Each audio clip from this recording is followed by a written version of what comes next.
विरोधात असल्यामुळे स्थानिक स्वराज्य संस्थेत दारुण पराभव झाला. खासदार ओमराजे निंबाळकरांचं एक कॉल रेकॉर्डिंग व्हायरल होत आहे.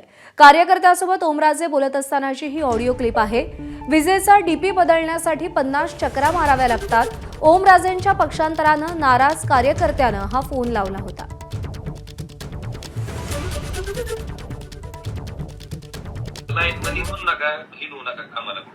नाही लाईनमॅन म्हणले तर राग नाही यायला पाहिजे दादा, कारण महत्वाचे मुद्दे तुम्ही बाजूला ठेवून तुम्ही गोपाळ्या डीपी आता दादा.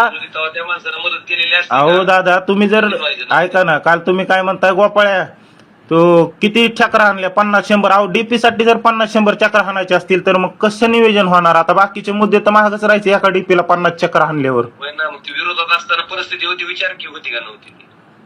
बोलताय ठीक आहे दादा, चालेल. विरोधात असताना तीच परिस्थिती होती, विचारतो. ठीक आहे चालेल. विरोधात असताना तीच परिस्थिती होती. आता विरोधात पण बरेच वर्ष काम केले दादा. असं नाही की तुम्ही एकटेच विरोधात काम करत होते. विरोधात बरेच जणांनी बरेच वर्ष काम केलं, पण विरोधात राहून अशी पराभव जी झाला विधानसभेत आपलं या स्थानिक स्वराज्य संस्थेच्या निवडणुकीत आता कधीच झाला नव्हता दादा. झालं नाही, आम्हाला बी वाईट वाटलं ना. आम्ही बी काम केलं तुमचं, आमची बी इच्छा होती आपली सत्ता यावी.